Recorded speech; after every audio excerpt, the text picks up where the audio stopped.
آپ فرما رہے تھے حضرت مولانا اکبر اسد صاحب جو آپ کو قرآن پاک کی تلاوت بھی بہت زیادہ سنا رہے تھے، اور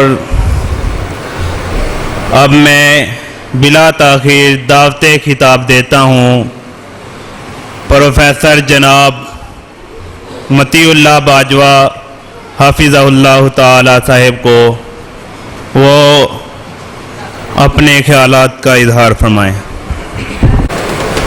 السلام علیکم ورحمۃ اللہ وبرکاتہ۔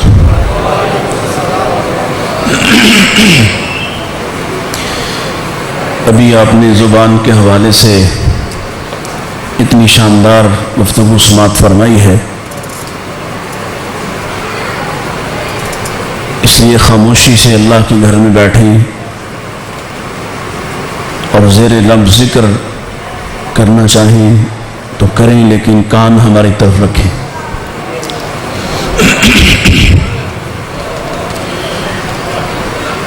الحمد لوليه والصلاة على نبيه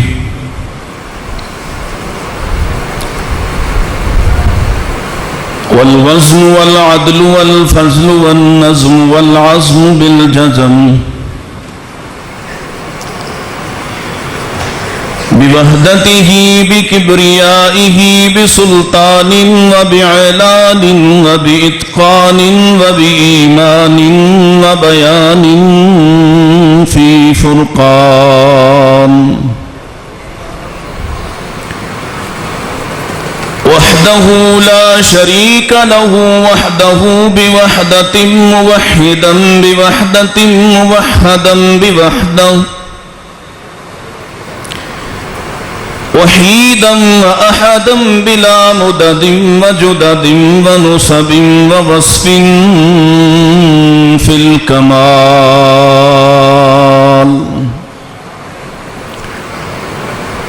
لا شريك له ولا نظير له ولا مثل له ولا مثال له ولا وزير له ولا مقارن له ولا مكاظم له ولا مداني له ولا مضارع له ولا جلد بلد ولد جسد رسو جزو نزم عزم له ولا جذب وصف عيب كاب بيت خصم له ولا مقارن له ولا مكاظم له ولا مداني له ولا مضارع له ولا مناظر له ثم نشهد أن لا إله إلا الله وحده لا شريك له من يشرك في ذاته وصفاته وعاداته وآياته أو يتبرك بغيره من نبي وولي وتقي ونقي ونسيم وحسين وجميل وصغير وكبير فعليه الخسران والوبال ثم نشهد أن سيدنا وسندنا ونبينا ومولانا مؤيدنا مخدومنا منزومنا معصومنا مقسومنا مقصودنا أجدر الخلق جديرنا أعظم الخلق وأشرف الخلق وأحسن الخلق وأكمل الخلق وأجمل الخلق وأنور الخلق من الحسن والصدارة والولاية والحكاية والعناية والهداية والأمانة والإمامة أعلانا وأجلانا وأتقانا وأزهدنا وأرفقنا وأنظرنا وأخترنا وأكبرنا أحمر أنور أجدر أطفل أوسق أكمل أجمل له ثم نشهد أن حبيب ربنا وصمدنا محبوب جدلنا ونزلنا ووصلنا إيماننا مبين فرقاننا هادي سبيلنا رونق جدراننا هو عدوة نزمة قدوة رتبة أسوة حسنة وبدلائله القاهرة الغالبة الظاهرة الباطنة سعيد إلى سدرة المنتهى في ليلة المعراج كشف الدجى ثم دنا فتدلى فكان قاب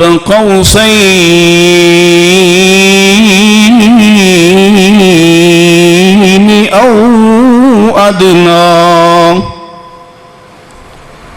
أعوذ بالله السميع العليم من الشيطان الرجيم بسم الله الرحمن الرحيم قل إن كان آباؤكم وأبناؤكم وإخوانكم وأزواجكم وعشيرتكم وأموال اقترفتموها وتجارة تخشون كسادها ومساكن ترضونها أحب إليكم من الله ورسوله وجهاد في سبيله فتربصوا حتى يأتي الله بأمره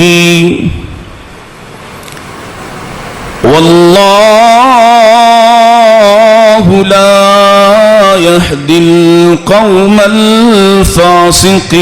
الفاسقين.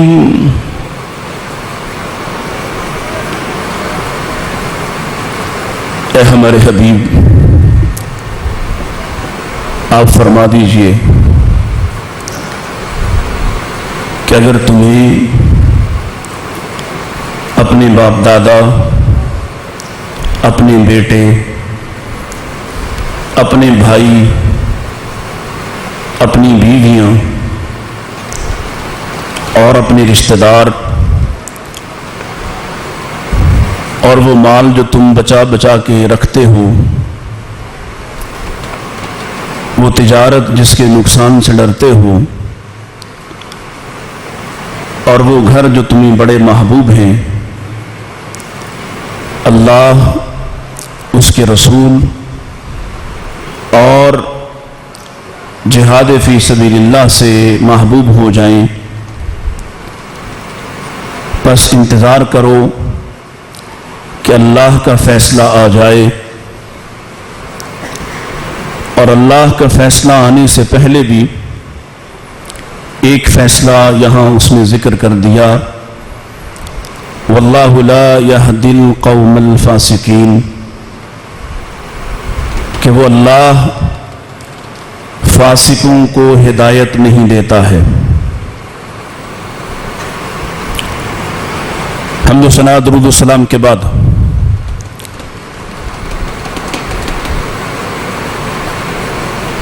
توجہ میری طرف کر لیں۔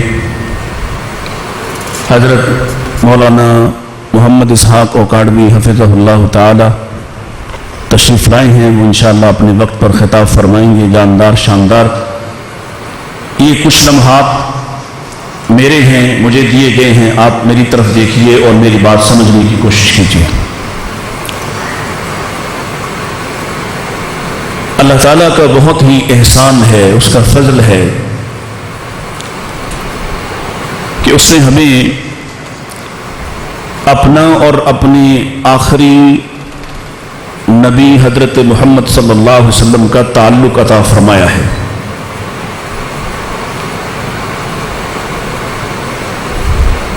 یہی میرا موضوع ہے، عنوان ہے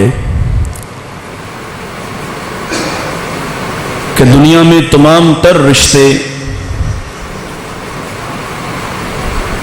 جن کا ذکر اللہ تعالیٰ نے سورہ توبہ کی اس آیت مبارکہ میں کیا، جو میں نے آپ کے سامنے تلاوت کی ہے، انسان کے تمام تر رشتوں کا تعلق یا اس کے باپ دادا کی طرف سے ہوتا ہے، یا اس کی اولاد کی طرف سے ہوتا ہے، یا اس کی بیٹوں کی طرف سے ہوتا ہے، بیویوں کی طرف سے ہوتا ہے، بھائیوں کی طرف سے ہوتا ہے، برادری قوم قبیلے کی طرف سے ہوتا ہے۔ اور دنیا میں ان رشتوں کے بعد اس کی تین اور چیزیں محبوب ہوتی ہیں۔ ایک وہ گھر جو وہ بڑی محنت مشقت سے بناتا ہے، ایک وہ دکان، وہ کھیتی باڑی جس سے وہ اپنا رزق کماتا ہے،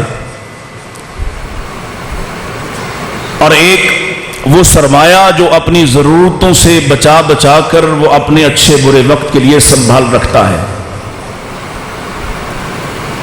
اللہ فرماتے ہیں یہ سب 8 طرح کی محبتیں، سارے رشتے اور ساری محبوب چیزیں، یہ کل کائنات ہے ایک انسان کی۔ اور اگر کسی شخص کو یہ ساری چیزیں یا ان میں سے کوئی ایک اللہ، اس کے رسول اور اسلام کے عظمت والے راستے یعنی اسلام کو غالب کرنے کا جو راستہ جہاد ہے اس سے محبوب ہو جائیں، تو اس کی ہلاکت میں کوئی کسر باقی نہیں رہی۔ اب وہ صرف انتظار کرے کہ کب اللہ کا فیصلہ آئے اور اسے ملیا میٹ کر دے۔ اور وہ فیصلہ عذاب سے متعلق، لوگ سمجھتے ہیں کہ کوئی زلزلہ آئے گا، کوئی آسمان سے پتھروں کی بارش برسے گی، کوئی سیلاب آئے گا تو پھر ہی اللہ کا عذاب آتا ہے۔ میرے عزیز بھائی ذرا توجہ فرماؤ میری طرف، اور آپ مہربانی فرمائیں اگر آپ کو باتیں کرنا ہے تو خدا کے لیے تھوڑی دیر کے لیے آپ باہر چلے جائیں۔ یہ جو 5-6 گھنٹے کا سفر میں کر کے آیا ہوں، اس کی قیمت یہ نہیں ہے کہ آپ میرے پاس بیٹھ کے شور کریں۔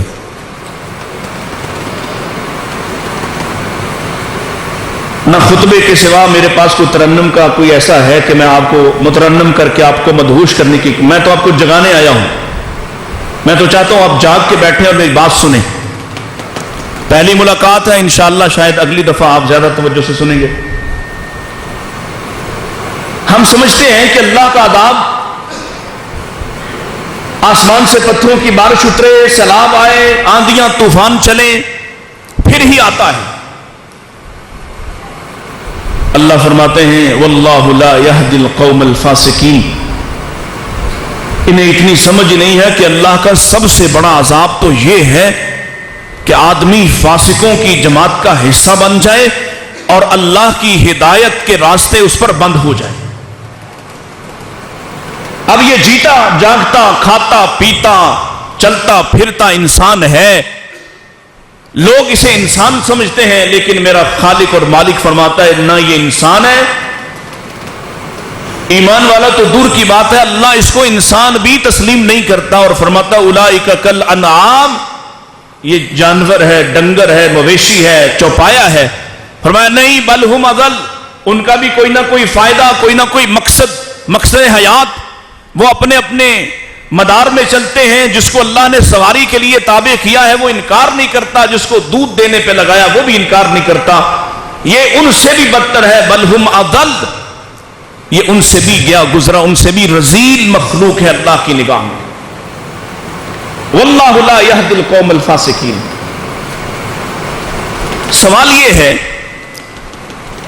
کہ ایسا کیا ہوا کہ اللہ اتنی شدت والا فیصلہ، فتربصوا، انتظار کرو، اور پھر فرمایا کہ میں ہدایت کے دروازے ہی بند کر دیتا ہوں۔ سبب کیا ہے؟ اللہ اکبر۔ میرے بھائی، نبی کریم علیہ الصلوۃ والسلام سے بڑھ کر کسی اور رشتے کی کوئی قدر و قیمت اگر ایمان والے کی آنکھ میں جچ جاتی ہے، جچتی ہے، یہ اس کے بعد کسی اور کو محبوب بناتا ہے، رسول اللہ کو چھوڑ دیتا ہے کلمہ پڑھنے۔ ہم دوسروں کی بات نہیں کر رہے جن کو یہ نصیب نہیں ہوا، جو تم پیدا ہو گئے اللہ کی رحمت اور اس کے فضل سے، تم ماں مسلمان کے ہاں پیدا ہوئے، باپ مسلمان کے ہاں پیدا ہوئے، تم سے کہا جا رہا ہے، تم سے کہتا ہوں، اگر اللہ کے نبی علیہ السلام کا رشتہ معمولی سمجھ کر کسی اور رشتے کو، کسی اور چیز کو اہمیت دے بیٹھے تو اللہ کی نگاہ میں فاسق ہو جاتے ہیں، فاسق ہو گئے، ہدایت کے دروازے بند کر دیے گئے۔ اور آپ جانتے ہیں، آپ کو شاید یاد ہو کہ اللہ کی طرف سے سب سے بڑی رحمت ایک زندہ انسان کے لیے کیا ہے کہ اس کی رحمت اور اس کی ہدایت کے دروازے اس پر بند نہ ہوں۔ نبی کریم علیہ السلام، میں مثال دیتا ہوں تاکہ آپ کو بات یاد رہے اور آگے بڑھیں۔ اللہ کے نبی علیہ السلام کے پاس مکہ کے لوگ آئے، چودھری آئے اور آ کے کہنے لگے، اے محمد، آپ کا دل نہیں چاہتا تو جتنا ٹائم مجھے ملا ہے وہ تو میں بات کر کے ہی جاؤں گا، آپ بالکل بھی جواب نہ دیں، میں تو اس آئل پہ، اس پیٹرول پہ، اس ایندھن پہ نہیں چلتا۔ یہ تو آپ کی خوش نصیبی ہوگی کہ آپ بآواز بلند نبی پاک پر درود پڑھ لیں تاکہ لوگ گواہ ہوں، یہ زمین گواہ ہو، یہ فرشتے گواہی دیں۔ کیا فرمایا اللہ؟ حضرت رسول اللہ صلی اللہ علیہ وسلم کے پاس آ کے کہتے ہیں، محمد صلی اللہ علیہ وسلم، آپ ہم سے بڑے وعدے کرتے ہیں، جنت کے وعدے کرتے ہیں، آسمان پر عزتوں کے وعدے کرتے ہیں، زمین میں ملک اور ملک کے وعدے کرتے ہیں، ایسا کریں یہ صفا پہاڑی کو سونے کا بنوا دیں، چلے ہماری معیشت بہتر ہو جائے گی۔ آپ کو بھی یہی فکر ہے کہ معیشت بہتر ہو جائے، ہماری معیشت بہتر ہو جائے گی، ہمارے حالات بدل جائیں گے، یہ جو سفر اسفار ہم کرتے ہیں ان سے ہماری جان چھوٹ جائے گی، ہم متمول ہو جائیں گے، امیر ہو جائیں گے، اور اگر آپ صفا پہاڑی کو سونے کا بنوا دیں تو ہم آپ سے وعدہ کرتے ہیں کہ ہم سب کے سب مسلمان ہو جائیں گے۔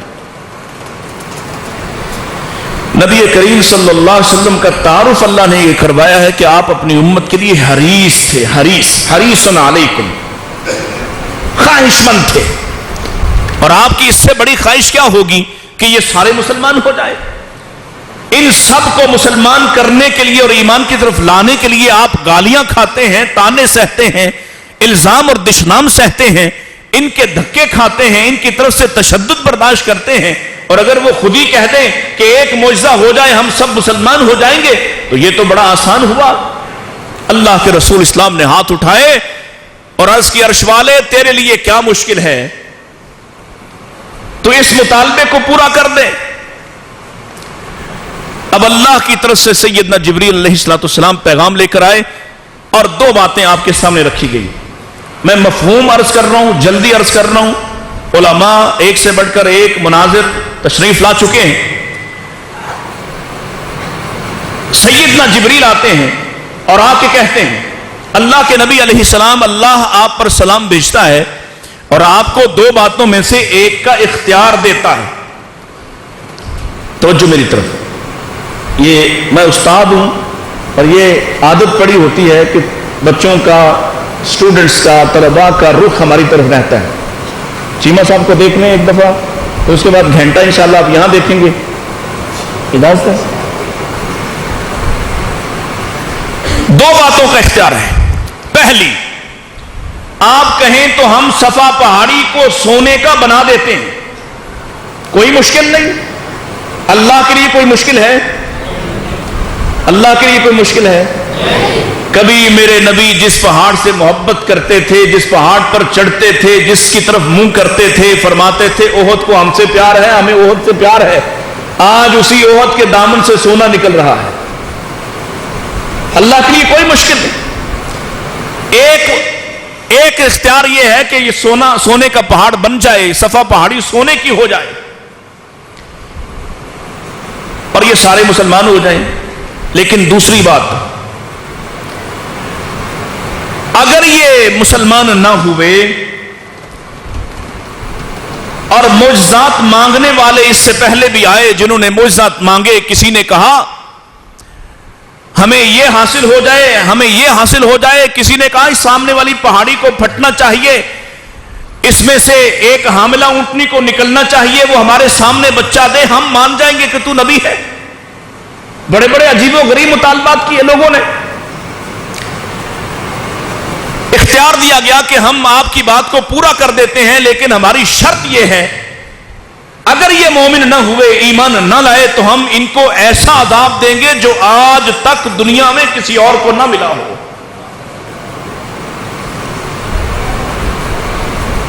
اب ایک شرط تو یہ پوری ہو گئی. دوسری، اور اگر آپ یہ کہیں یہ مطالبہ چھوڑ دیں، ان کے اس مطالبے پر معجزہ بھی مانگنا چھوڑ دیں، تو ہم آپ کے لیے، آپ کی اس قوم کے لیے ایک رعایت دے سکتے ہیں. کیا رعایت؟ فرمایا ان کے مرنے تک باب التوبۃ والرحمہ، توبہ اور رحمت کا دروازہ ان پر کھول سکتے ہیں. جب چاہیں کوئی آج مسلمان ہو جائے یا فتح مکہ پر مسلمان ہو کے آ جائے، فتح مکہ سے بھی بھاگ کر غسان کے علاقے میں جا کر اور سال گزار کے آ جائے، اپنی زندگی کی سانسوں میں واپس پلٹ آئے، ہم ان کو معاف بھی کر دیں گے، ان کی توبہ بھی قبول کر لیں گے. پیارے نبی علیہ الصلوۃ والسلام نے فوراً کہا بل باب التوبۃ والرحمہ، اللہ صفا پہاڑی سونے کی نہیں چاہیے کہ اس میں احتمال ہے، اس میں یہ احتمال موجود ہے کہ اگر یہ مومن نہ ہوئے تو تیری طرف سے غضب کا شکار ہوں گے. میں انتظار کرنا بہتر سمجھتا ہوں، ان کے لیے رحمت کا اور توبہ کا دروازہ کھلا رہے کہ جب بھی یہ پلٹ آئیں تو ان کا استقبال کرے. جس شخص پر رحمت کے اور ہدایت کے دروازے بند ہو جائیں، اس سے بڑا بھی کوئی بد نصیب ہوتا ہے؟ بولو، اس سے بڑا کوئی بد نصیب ہے؟ جس کے سامنے اسلام کی دعوت پیش کی جائے، جس کو بتلایا جائے کہ ایک رب ہے، جس کو بتلایا جائے کہ آخری نبی ہے، قرآن اس کے سامنے دلائل کے ساتھ موجود ہو، محفوظ ترین اکمل ترین پیغام کے ساتھ محفوظ ہو، اس کے باوجود بھی بہترین عقل و دانش کا مالک سیب گرتا ہے تو اس سے، اس کے گرنے سے کشش ثقل کو درآمد اور برآمد کرنے والا، ٹچ سکرین ایجاد کرنے والا، آسمان پر چڑھنے کے دعوے کرنے والا، کسی چاند پر پہنچنے کے دعوے دار ہونے والا، ٹیکنالوجی کا سیلاب لانے والا، اللہ کی قسم ہے اللہ کی بھیجی ہوئی وحی کو نہیں سمجھ پاتا.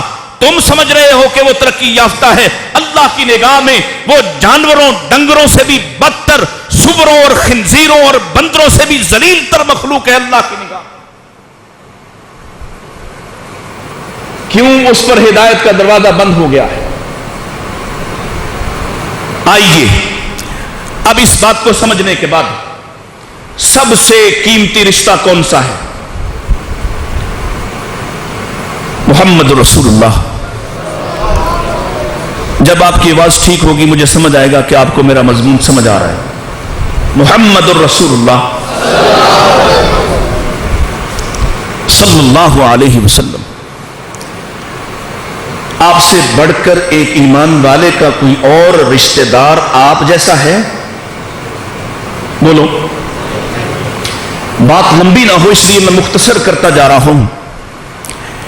اللہ کی قسم تمہاری ماؤں نے بھی تم سے اتنا پیار نہیں کیا ہوگا جتنا محمد رسول اللہ تم سے کر کے جا چکے صلی اللہ علیہ وسلم. نہیں یقین آتا؟ کوئی ہاتھ اٹھا کے بتائے کسی ایک کی جننے والی ماں زندہ ہو یا فوت شدہ جو راتوں کو جاگ جاگ کر اپنے بیٹے کی بخشش کی دعائیں مانگ کر ساری ساری رات بے چین رہ کر اپنے پاؤں سجا لیتی ہو، اپنے پاؤں پہ اپنے قدموں پہ زخم بنا لیتی ہو، کوئی ایک پورے مجمع سے اٹھ کے کہے کہ میری ماں نے کئی سال راتوں کو اٹھ کر میری بخشش کے لیے دعا کی ہے. محبت کا زاویہ یہ میرے نبی ہیں, یہ میرے آقا ہیں. تمہیں دیکھا نہیں, تم سے ملاقات نہیں. اللہ اکبر. اور فرمایا تمہارے لیے جو دیکھنے والے تھے ان کے لیے کہا طوبا, ان کے لیے جنت کی بشارت. لمن رآنی وآمن بی, جو مجھے دیکھ کر ایمان لے آئے ان کے لیے جنت کی بشارت. اور میرے تیرے لیے فرمایا وطوبا 7 مرات, جنہوں نے دیکھا نہیں, جن سے ملاقات نہیں, جنہوں نے مشکلات برداشت نہیں کی, صحابہ والی عظیمتیں اذیتیں پریشانیاں دیکھی نہیں, ان کے لیے کہا وطوبا 7 مرات لمن لم یرانی وآمن بی. وہ جو بعد میں آئیں گے, پاکستان میں پیدا ہوں گے, ظفر مال مرجال میں پیدا ہو کر بڑے ہوں گے, میرا نام سن کر آنکھوں سے آنسو بہاتے ہوں گے, میرا نام سن کر جن کا حوصلہ بڑھتا ہوگا, میرا نام سن کر جن کے سینے ٹھنڈے ہوتے ہوں گے, وہ جو مجھے دیکھیں گے بھی نہیں, ان کے لیے کہا ان کو جنت کی 7 بشارتیں جو مجھے دیکھیں گے بھی نہیں اور پھر بھی میرے دیوانے ہوں گے. تم سے محبت نبی پاک نے وفا کی یا نہیں کی؟ بولو بولو, وفا کی, کتنی وفا کی. حدیث کے الفاظ مناظر اسلام تشریف فرما تورمت قدما, تم نہ سمجھو تو نہ سمجھو, کوئی لا کے دکھاؤ رشتہ دار جو تمہارے لیے بے چین ہو کر راتوں کو جاگے, اس کا اپنا کوئی دکھ نہیں, اس کے بیٹے بھی جنت میں, اس کی بیٹیاں بھی جنت میں, اس کے یار بھی جنت میں, اس کے خویش و اقارب بھی جنت میں. کوئی ایسا نہیں جو اس کا قریبی تھا, اس کو ماننے والا تھا تو وہ اس کے بارے میں سب کے لیے کہا میرے رب نے وَكُلًّا وَعَدَ اللَّهُ الْحُسْنَى. میرے نبی کی تحریک کا حصہ بننے والے ابو بکر سے لے کر طفیل دوسی تک سب کے سب جنتی ہیں. نبی کو اپنوں کا غم نہیں, ان اپنوں کا غم ہے جو آج اس دنیا میں, اس معاشرے میں یا اس کے بعد آنے والے زمانے میں پیدا ہو کر اللہ کی قسم ہے وہ عظمتیں نہیں پا سکیں گے. ان کے لیے نبی پریشان ہیں, ان کے لیے رب کو مناتے ہیں, اتنا روتے ہیں, اتنا منا کر جاتے ہیں کہ عرش والا فرماتا ہے اے میرے حبیب اب بس کرو, وَلَسَوْفَ يُعْتِيكَ رَبُّكَ فَتَرْضَىٰ. قیامت کا دن ہوگا, ہم آپ کو راضی کر کے چھوڑیں گے. آپ کے ماننے والے, آپ کے چاہنے والے, آپ سے محبت کا دم بھرنے والے آتے جائیں گے, آپ ان کی سفارش کرتے جائیں گے, ہم ان کو جنت کے حوالے کرتے جائیں گے. وہ صدیوں پہلے محبت نبھا گئے, ان سے بہتر کوئی رشتہ دار نہیں. یہ دنیا ہو, ایک مومن کے لیے کوئی شخص اٹھ کے کہہ دے کہ میرے نبی نے کوئی مشکل پیدا کی ہو, کوئی مشکل پیدا کی ہو, بلکہ آسانیاں لے کر آئے, رحمتیں لے کر آئے, بشارتیں لے کر آئے. چلو اس دنیا سے آگے بڑھتے ہیں. تم قبر میں پہنچو گے تو کون سے تعلق ہیں جن کے بارے میں تم سے سوال ہوگا؟ کون سے تعلق ہیں؟ اللہ سے متعلق, اللہ کے تعلق کا پوچھا جائے گا, اور محمد رسول اللہ صلی اللہ علیہ وسلم سے تعلق کا پوچھا جائے گا. اگر تم اپنا تعلق ثابت کرنے میں کامیاب ہوگے تو وہاں کیا ہے؟ نم کا نومت العروس, نبی پاک کا نام لے لیا تو جنت کا محل تیار ہو گیا. اور آگے بڑھو, وقت کم ہے. اہل حدیث یوتھ فورس کے سربراہ بھی تشریف فرمائیں. میں آخر پہ چلا جاتا ہوں. حشر کا میدان ہو, سارے رشتے ٹوٹ جائیں گے, کوئی کسی کا بنتا. اب تو یہاں نہیں بنتے, وہاں پتہ نہیں کیا ہوگا. وہاں کے لیے تو اللہ نے پہلے کہہ دیا کہ وہاں ماں باپ چھوڑ جائیں گے, بیٹے اولاد بیویاں سب چھوڑ جائیں. یہاں کہتے ہیں تیرے بغیر مر جاؤں گا, تیرے بغیر مر جاؤں گی. اللہ کی قسم کل قیامت کا دن ہوگا، یہاں کسی ماں کو اختیار دیا جائے کہ آگ لگی ہوئی ہے، اس آگ میں یا تو چلے گی یا تیری اولاد، وہ اپنے آپ کو قربان کر دے گی، لیکن کل قیامت کا دن ہوگا، یہ کہے گی میرا اس سے کوئی تعلق نہیں۔ یہاں باپ دیوار بنتا ہے، سائبان بنتا ہے، وہ ساتھ نہیں دے گا، یہاں بھائی بازو بنتے ہیں، وہ ساتھ نہیں دیں گے۔ یوم یفر المرء من اخیہ وامہ وابیہ وصاحبتہ وبنیہ، سب کے سب رشتہ دار چھوڑ جائیں گے، کوئی کسی کی بات کرنے کو تیار نہیں ہوگا، حتیٰ کہ انبیاء کے پاس ان کی امتیں جائیں گی، وہ اپنی امتوں کے بارے میں بھی بات نہیں کریں گے، اور سیدنا عیسیٰ علیہ السلام کی قیادت میں نبی پاک علیہ السلام کے پاس پل صراط پر آئیں گے اور آ کے کہیں گے حضرت عیسیٰ اے محمد صلی اللہ علیہ وسلم، یہ انبیاء کی جماعت آئی ہے اور آپ سے درخواست کرتی ہے کہ آپ اللہ سے ہمارے لیے استغفار کریں، آپ اللہ سے ہمارے لیے سفارش کریں، آپ اللہ کو منائیں کہ امتوں کا حساب لینا شروع کر دیں۔ وہاں کوئی محمد نواز چیمہ کو، کوئی مطیع اللہ باجوہ کو، کوئی سلمان اعظم کو جاننے والا نہیں ہوگا، کوئی رشتہ داری نبھانے کو تیار نہیں ہوگا، اور سر حشر اگر کوئی مجھے پہچانے گا تو وہ میرے آقا ہوں گے۔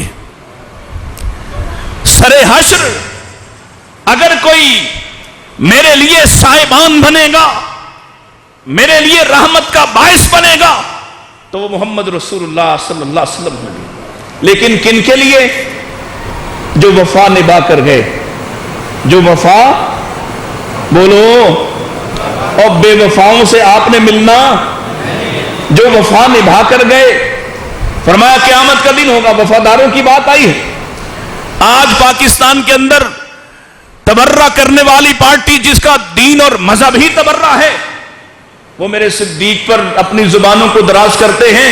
میرے آقا فرما گئے قیامت کا دن ہوگا، لوگوں میں تلاش کروں گا اپنے چاہنے والوں کو، اپنے محبوبوں کو، اپنے پیاروں کو، اور سب سے پہلے مجھے صدیق ملیں گے۔ اللہ اکبر! قیامت کا دن ہو اور کوئی رشتہ دار رشتہ نبھانے کو تیار نہ ہو، کوئی ماں سینے سے لپٹانے کو تیار نہ ہو، کوئی نبی کسی کی بات کرنے کو تیار نہ ہو، بتاؤ جو وہاں بات کرے، جو وہاں تمہیں صاحبان فراہم کرے، جو تمہاری سفارش کرے، جو تمہاری طرفداری کرے، جو تمہاری حمایت کرے، اس سے بڑا بھی کوئی رشتہ دار ہے؟ بولو، اور اس سے بڑا بھی کوئی رشتہ دار ہے؟ اور اگر تم وفا پر پورے اترے تو اس وفا کا ایسا شاندار بدلہ ملے گا جس پر وہاں تم رشک کرو گے۔ وہ بدلہ کیا ہے؟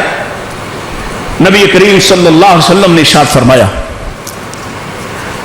اور اس کی نسبت اپنی طرف کی، چیمہ صاحب کو اس حدیث کی صحیح سمجھ آئے گی ہم سب سے زیادہ۔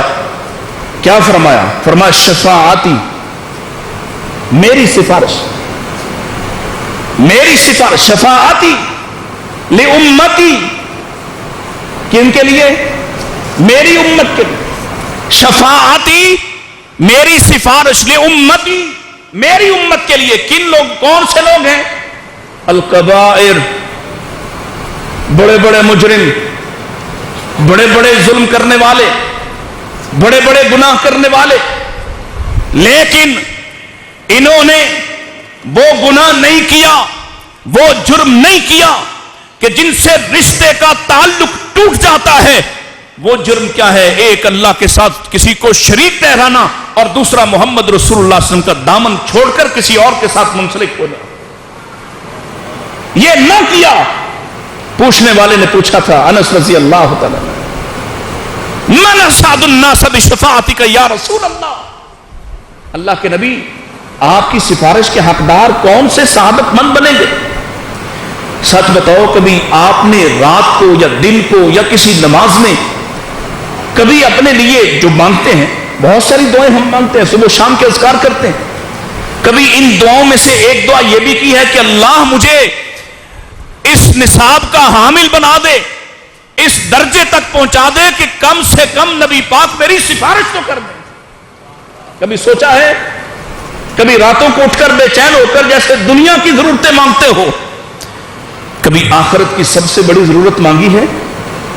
آخرت کی سب سے بڑی ضرورت، جہاں کسی کو کسی کے اعمال، کسی شخص کے اعمال اس کو کافی نہیں ہوں گے جب تک کہ اللہ اپنی رحمت نہ کرے۔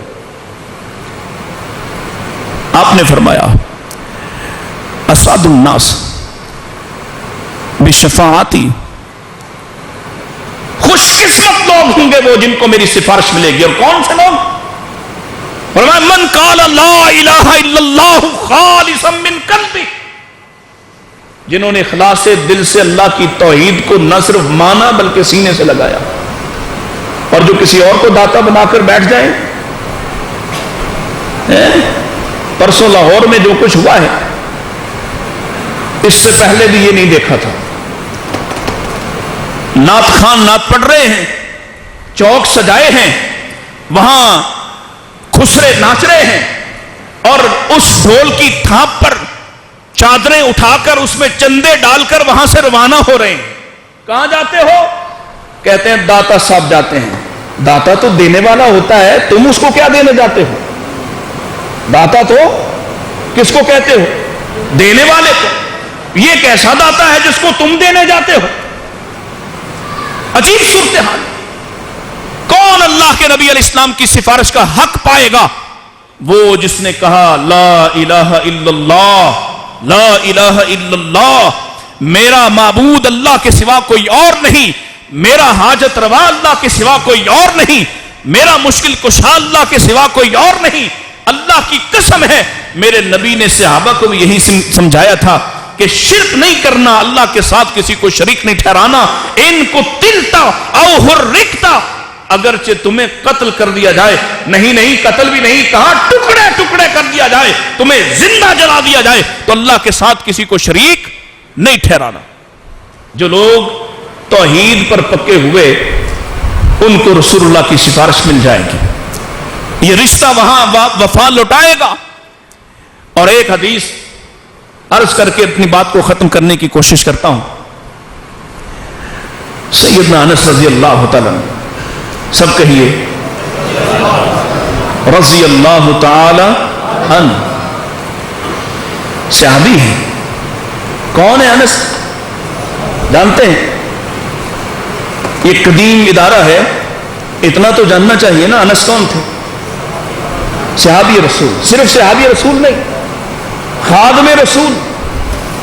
اللہ کے نبی علیہ السلام مدینہ ہجرت کر کے آتے ہیں تو مدینہ کے انصار مختلف تحائف ہدایہ آپ کے پاس لاتے ہیں، اور اللہ کی قسم ہے مدینے والے تو اپنی کھجوروں کا، اپنے باغوں کا پھل بھی پہلے خود نہیں کھاتے، پہلے نبی کو پہنچاتے۔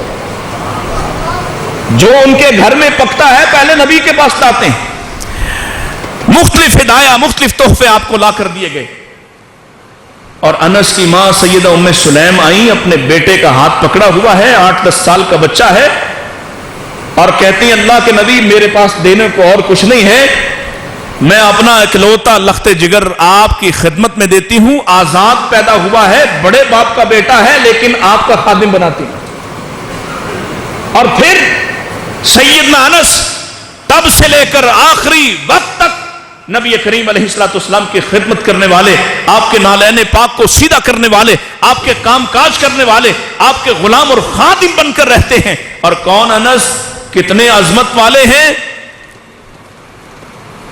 نبی کریم علیہ السلام کے جو چند محبوب اور عظمت والے شاگرد جنہوں نے کثیر روایات امت تک پہنچائی ہیں، انس ان میں شامل ہیں۔ یہ ایک سوال کرتے ہیں، اور اس سوال کے ساتھ میں آپ سے بھی ایک سوال کرنے لگا جو پہلے تھوڑی سی دیر میں کیا ہے۔ کیا سوال ہے؟ عرض کرتے ہیں آقا کیا آپ قیامت کو میری سفارش کریں گے؟ کیا کہا؟ جواب دیں۔ کیا سوال کیا ہے؟ کبھی میرے سمیت، علماء سمیت ہم سب کے دل میں ایسی تڑپ پیدا ہوئی؟ کبھی ہم نے سوچا کہ کیا رسول اللہ صلی اللہ علیہ وسلم میری سفارش کریں گے؟ کیا میں اس درجے پر اس لائق ہو گیا ہوں کہ میری سفارش اللہ کے رسول کر دیں؟ وہ صحابی ہے، خدمتگار ہے، اور ایسا معزز خدمتگار جو خود کہتا ہے، لوگ کہیں تو بات اور ہو، لیکن وہ خود کہتے ہیں 10 سال نبی پاک کی خدمت کی، میرے نبی نے کبھی مجھے ڈانٹا بھی نہیں، محبت کی۔ وہ فرماتے ہیں میں نے پوچھا اللہ کے نبی کیا آپ میری سفارش کریں گے؟ آقا نے فرمایا ہاں میں سفارش کروں گا۔ اچھا، ہم یہ جو شفاعت کا حق ہے محترم چیمہ صاحب، اس کو ہم نے بڑا ہلکا سمجھا، ہم نے سمجھا، اور یہاں باقاعدہ یہ جھانسا دیا جاتا ہے او یہ تو سب کو ہی مل جانا ہے۔ ایسا ہے کیا؟ یہ کوئی معمولی حق ہے؟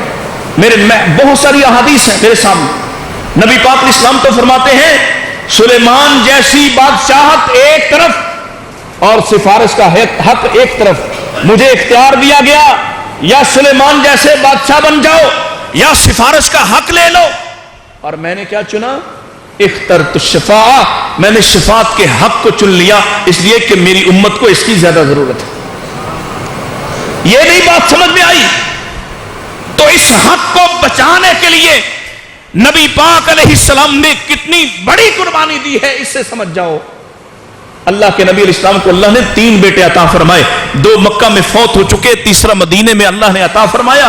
یہ جب 2.5 پونے 3 سال کا ہوا، اس بچے ابراہیم جس کی رضاعت اور کفالت لوہاروں کے گھر میں ہو رہی ہے، آپ روزانہ اس کو ملنے جاتے جب آپ مدینہ میں ہوتے، آج آپ پہنچے ہیں تو ابراہیم جس سے آپ کو بڑی محبت ہے، جس کو آپ اٹھاتے چومتے، جن کے گالوں پہ بوسہ دیتے، اللہ اکبر، آج ابراہیم اس دھوئیں والے گھر میں دم توڑتے ہوئے دکھائی دیتے ہیں، اور میرے نبی نے اپنے ہاتھوں پہ اپنے بیٹے ابراہیم کو اٹھایا ہے، آنکھوں سے آنسو رواں ہیں۔ اللہ کے نبی اسلام سے صحابہ کہتے ہیں اللہ کے نبی آپ بھی روتے ہیں، فرمایا کہ یہ تو رحمت کی اور محبت کی علامت ہے، لیکن ہماری زبان سے دل غم سے بھرا ہوا ہے، لیکن ہم زبان سے اللہ کے سامنے کوئی ایسا جملہ نہیں کہیں گے جو اس کی رضا کے خلاف ہو۔ اور آپ کے ساتھی آپ سے کہتے ہیں یا رسول اللہ صلی اللہ علیہ وسلم، اللہ نے ہر نبی کو ایک خاص دعا عطا کی ہے کہ جو چاہے سو مانگ لے، اللہ عطا کر دیتا ہے۔ انبیاء نے مانگا ہے، کسی نے 90 سال کی عمر میں بیٹا مانگا ہے، اللہ نے دیا ہے،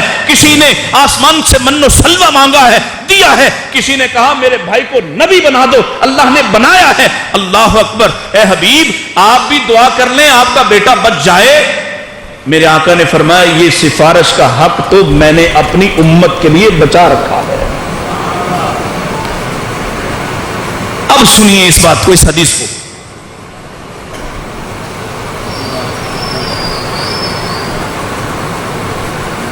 یہ چیمہ صاحب کا فیلڈ ہے، چیمہ صاحب جواب دیں گے انشاءاللہ، وہ مجھ سے بہتر اور اچھا جواب دیں گے۔ اب سنیے ذرا، سمجھیے، بس ایک حدیث ہے، اس کو ختم کرنا ہے میں نے۔ صحابی پوچھ رہا ہے کہ آپ میری سفارش کریں گے؟ آپ فرما رہے ہاں کروں گا۔ اب اس پر بس ہو جانی چاہیے تھی، سوال آگے تو نہیں بڑھنا چاہیے تھا، سوال آگے کیوں بڑھا؟ صحابہ کی تڑپ، صحابہ کی تڑپ، اللہ اکبر۔ اگلا سوال کیا کیف تطلبک یا رسول اللہ، اللہ کے نبی میں آپ کو تلاش کہاں کروں گا، کہاں ڈھونڈوں گا آپ کو؟ حشر کا اتنا بڑا میدان، عرب ہاں عرب انسان، میں آپ کو تلاش کیسے کروں گا؟ کتنی آسانی پیدا کر گئے صحابہ ہمارے لیے کہ سوال بھی ایسے کیے ہیں جو ہمارا راستہ سیدھا کرتے ہیں۔ پیارے آقا فرماتے ہیں اول ما تطلبنی عند الصراط، سب سے پہلے مجھے ڈھونڈنا صراط پر۔ کہاں ڈھونڈنا؟ صراط کیا ہے؟ جس کے تم لطیفے بناتے ہو،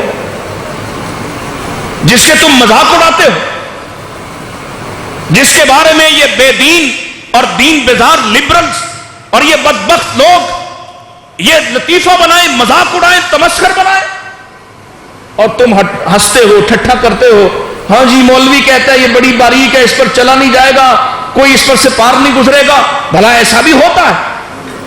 یہ میں نے تو خبر نہیں دی، یہ اس نے دی ہے جو کہتا ہے انا النذیر العریان، میں آنکھوں دیکھا حال بیان کرنے والا ہوں، میں دیکھ کر آیا ہوں جہنم کیسی ہے، میں دیکھ کر آیا ہوں کہ جنت کیسی ہے۔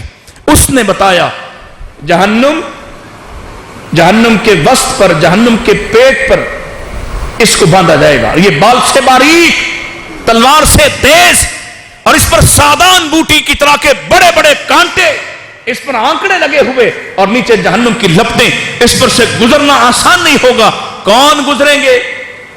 جن کے نصیب اچھے ہوئے، اور وہ نصیب جن کے اچھے ہیں وہ کون سے ہیں؟ بعض تو ایسے خوش نصیب ہوں گے، میرے نبی فرماتے ہیں یمرون علی قدر اعمالہم، لوگ اپنے اعمال کے سر پر اس سے گزریں گے۔ بعض کے اعمال اتنے اچھے ہوں گے یمرون کالبرق، اتنی تیزی سے گزر جائیں گے جیسے بجلی گزر جاتی ہے۔ یمرون کلمح البصر، جیسے آنکھ جھپکتی ہے، جیسے تیز گھوڑا دوڑانے والا کہیں سے گزر جاتا ہے، جیسے تیز بھاگنے والا کہیں سے گزر جاتا ہے۔ اور کچھ چلنے والے گزریں گے، اور کچھ گر پڑ کر کبھی ادھر گریں گے کبھی ادھر گریں گے۔ کچھ ایسے بھی ہوں گے جن کا ایک ہاتھ پل پہ ہوگا اور ایک اس کا پورا جسم نیچے لٹک رہا ہوگا، نیچے سے جہنم کی لپٹیں اس کو جلا رہی ہوں گی۔ یہی وہ وقت ہوگا، الصیام جنہ، روزہ بچانے آئے گا، ایسے تمہیں ڈھال کی صورت میں بچائے گا۔ اور یہی وہ وقت ہے میرے نبی پل کے اس پار کھڑے ہو کر کہیں گے اللہ اللہ یہ میرا ہے، اللہ یہ میرا ہے، وفادار ہے،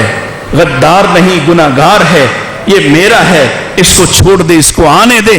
اللہ اکبر۔ اور یہاں ایک اور حدیث فرمایا یرسل الرحم والامانہ، جب لوگ پل صراط سے گزریں گے تو رحم کو، تعلق کو، رشتہ داری کو اور امانت داری کو چھوڑ دیا جائے گا۔ جاؤ، اگر تمہارے ساتھ خیر کا تعلق بنانے والا تھا، اگر امانت دار تھا تو ساتھ لے آؤ، اگر رشتہ داروں کے ساتھ اچھا سلوک کرتا تھا تو ساتھ لے آؤ، اور اگر بہنوں کو گھر سے دھکے دے کر نکالتا تھا، باپ کو دان تانے دیا کرتا تھا، ماں کے ساتھ برے لقب سے بولا کرتا تھا، اگر رشتہ داروں کو گھر میں داخل نہیں ہونے دیتا تھا، لوگوں کے ساتھ بدخوئی کرتا تھا، آج اس کا راستہ روک لو، یہ گزرنے نہ پائے۔ صحابی کہہ رہے اللہ کے نبی اچھا یہاں تو دیکھوں گا بڑا رش ہوگا، بڑا ازدحام ہوگا، کوئی اور جگہ بھی بتا دیں جہاں آپ کو تلاش کیا جائے، دوسری کوئی جگہ آپشن دے دیں۔ آپ فرماتے ہیں ثم تطلبنی عند المیزان، پھر مجھے میزان پر تلاش کرنا، اگر میں وہاں نہ ملوں تو میزان پر آ جانا۔ میزان کیا ہے جی؟ ہونا ہے تول، نیکیاں شمار بھی کی جائیں گی، اور شمار کن کی ہوں گی؟ جن کی سنت کے مطابق ہوں۔ دلیل سے کہتے ہیں جن کی سنت کے مطابق ہوئی ان کی شمار ہوں گی۔ میری طرف توجہ رکھیں، کام کی بات ہے، جن کی سنت کے مطابق ہوئی ان کی شمار ہوں گی، جن کی سنت کے مطابق نہ ہوئی ان کے لیے تو کہہ دیا فلا نقیم لہم یوم القیامت وزنا، ان کا وزن کرنے کی ضرورت نہیں، یہ ردی کا ٹوکرا لے کر آیا ہے جہنم کے ساتھ، اس کو اس کے ساتھ ہی روانہ کر دو، اس کے لیے میزان لگانے کی بھی ضرورت نہیں۔ جن کی سنت کے مطابق ہوئی ان کی شمار کی جائیں گی، اور شمار کرنے کے بعد تول کہاں سے آئے گا، وزن کہاں سے آئے گا؟ اعمال میں وزن کیسے پیدا ہوتا ہے؟ داڑھی رکھنے سے، شلوار اونچی کرنے سے؟ کیسے وزن پیدا ہوتا ہے؟ اخلاص، اخلاص، اخلاص، اخلاص نہ ہو تو وہ یاد کر لیں جن کے بارے میں فرمایا کہ سب سے پہلے جو 3 جہنم میں پھینکے جائیں گے ان میں ایک عالم دین ہے، دن رات مبلغ، تبلیغ کرنے والا، مشکلیں برداشت کرنے والا، آپ کے لیے کتنی دور سے آنے والا، زندگی بھر یہ کام کرنے والا، لیکن کرنے کا مقصد اللہ کو راضی کرنا نہ تھا، اخلاص نہ تھا، آتا تھا تو اپنی خواہش کے لیے، شہرت کے لیے، آپ کو راضی کرنے کے لیے، تعلق نبھانے کے لیے، اس کا بھی اللہ کے سامنے نگیٹ کر دیا جائے گا، منفی رزلٹ آئے گا اور اس کو جہنم میں اٹھا کر پھینک دیا جائے گا، اس لیے کہ اس کے اتنے بڑے عمل میں بھی اخلاص کے بغیر کوئی وزن نہیں ہے۔ یہ مسجدیں بنوانے والے بس اوقات بڑا فخر کرتے ہیں، ہم نے اتنا بڑا ادارہ بنا دیا، اتنی چھتیں ڈال دی، اتنے مکانات بنا دیے۔ نیکیاں کرنے والے، مال خرچ کرنے والے، اگر اخلاص نہ ہوا تو یہ بھی جہنم میں، اور اپنی جان اللہ کے لیے قربان کرنے والا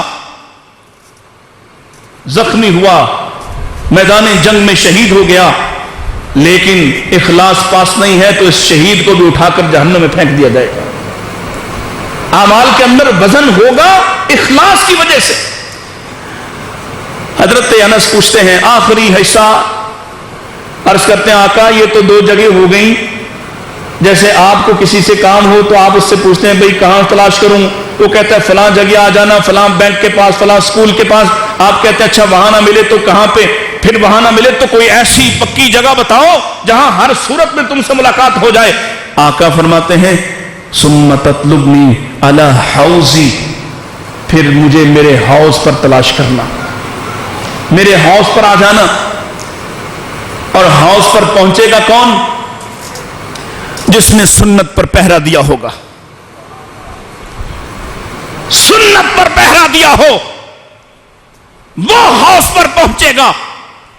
اور اگر اس میں کوئی کھوٹ ہوئی، وہاں تک پہنچا ہے، کتنے مراحل سے گزر کر وہاں گیا ہے، لیکن سنت کے ساتھ ساتھ کبھی کبھی ختم بھی کھا لیتا ہے، کبھی کبھی کسی کے 40ویں پر بھی چلا جاتا ہے، کبھی کبھی یاروں کو راضی کرنے کے لیے، برادری کو خوش کرنے کے لیے بدعت کو بھی اپنا لیتا ہے، وہاں پہنچا، اس کے آثار روشن ہیں۔ نبی پاک فرماتے ہیں میں ان کو دیکھ کر خوش ہو جاؤں گا کہ میری جماعت، میری امت آئی ہے، اور آگے بڑھ کر ان کا استقبال کرنا چاہوں گا۔ میرے اور ان کے درمیان ایک حدیث کے مطابق جبریل حائل ہو جائیں گے، دوسری حدیث کے مطابق دیوار حائل کر دی جائے گی۔ میں کہوں گا یہ تو میرے ہیں، ان کے چہرے روشن، ان کے وضو کے اعضاء روشن، یہ تو میرے لوگ ہیں، ان کے سامنے رکاوٹ کیوں آئی ہے؟ اور مجھ سے کہا جائے گا یہ وہ بدبخت ہیں، انک لا تدری لعل اللہ یحدث بعد ذلک امرا، یہ وہ بدبخت ٹولہ ہے جس نے سنت کو اختیار تو کیا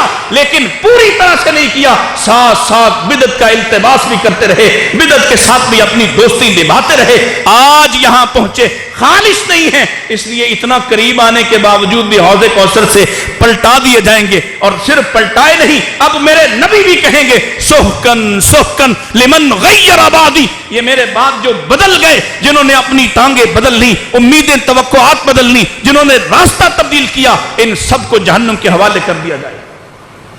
میرے بھائی، سب سے قیمتی رشتہ محمد رسول اللہ صلی اللہ علیہ وسلم کا، اس رشتے کے ساتھ وفا کا طریقہ کیا ہے؟ وَمَا آتَاكُمُ الرَّسُولُ فَخُذُوهُ وَمَا نَهَاكُمْ عَنْهُ فَانْتَهُوا، وفا کا طریقہ کیا ہے؟ انما كان قول المؤمنین اذا دعوا الى اللہ ورسولہ لیحکم بینہم، کیا کرنا چاہیے جب اللہ رسول کا فیصلہ آئے تو کیا کرنا؟ وفا کا طریقہ کیا ہے؟ ان یقولوا سمعنا واطعنا۔ اللہ مجھے اور آپ کو وفا نبھانے کی توفیق عطا فرمائے۔ وآخر دعوانا ان الحمدللہ رب العالمین۔ میں بہت شکر گزار ہوں ابتسام الحق صاحب کا، مولانا